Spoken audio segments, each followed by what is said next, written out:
உங்களுக்கு ஒரு விஷயம் சொல்லட்டாங்க. உங்களுக்கு விடாம ஒருத்தர் கால் பண்ணிட்டே இருக்காங்க.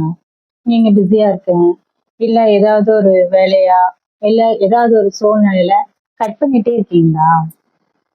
என்ன நம்மளைய சூழ்நிலை சந்தர்ப்பம் தெரியாம எப்ப பார்த்தாலும் கால் பண்ணிட்டே இருக்காங்கன்னு நினைக்கிறீங்களா? அவங்க உங்களுக்கு அவங்க உங்ககிட்ட எதிர்பார்க்கிறது நாள் முழுசா நீங்க என்கிட்ட பேசணும்னு அவங்க நினைக்கவே இல்ல. அவங்க கால் பண்ணும்போது ஃபர்ஸ்ட் ரிங்கே எடுத்து உங்களுடைய சிச்சுவேஷனை சொல்லும்போது அத கூட அவங்க அவங்க வாய்ஸ் தான் அவங்களுக்கு வேணும். உங்க வாய்ஸ் கேட்கறதுக்காக தான் உங்ககிட்ட பேசணும்னு நினைப்பாங்க.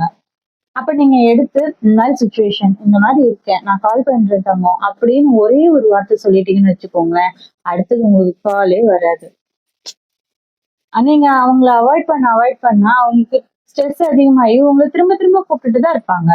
அப்போ அவங்கள திரும்ப திரும்ப கூப்பிட வைக்கிறது நீங்க தானே. ஃபர்ஸ்ட் கால்லே அட்டென்ட் பண்ணி சூழ்நிலையை சொல்லிட்டா அவங்க ஏன் திரும்ப திரும்ப கூப்பிட போறாங்க? அதனால உங்களுக்கு முக்கியமானவங்க, அவங்களுக்கு நீங்க ரொம்ப முக்கியமானவங்க. இந்த ரிலேஷன்ஷிப்ல எந்த விதமான சங்கடமும் வரக்கூடாதுன்னா ஃபர்ஸ்ட் கால்லே ஃபர்ஸ்டிங்ல அட்டன் பண்ணுங்க. ஏன்னா உங்க வேலை செய்யற உங்க சுப்பீரியரோ இல்ல உங்களுடைய மேனேஜரோ அந்த மாதிரி யாராவது ஃபோன் பண்ணா என்ன பண்ணுவீங்க? ஃபர்ஸ்ட் கால்லயே எடுப்பீங்க தானே. இவங்களுக்கு மட்டும் ஏன் இந்த அலட்சியம்னு கேக்குறேன். அதனால உங்களுக்கு பிடிச்சவங்க உங்க லைஃப் பார்ட்னருக்கு நீங்க கொடுக்குற ஃபர்ஸ்ட் ப்ரிஃபரன்ஸ் என்னன்னா ஃபர்ஸ்ட் கால்ல அட்டன் பண்ணி உங்க சுச்சுவேஷனை சொல்லிட்டீங்க அப்படின்னா அவங்களும் நிம்மதியா இருப்பாங்க, நீங்களும் ஸ்ட்ரெஸ் இல்லாம இருக்கலாம். ஓகேவா?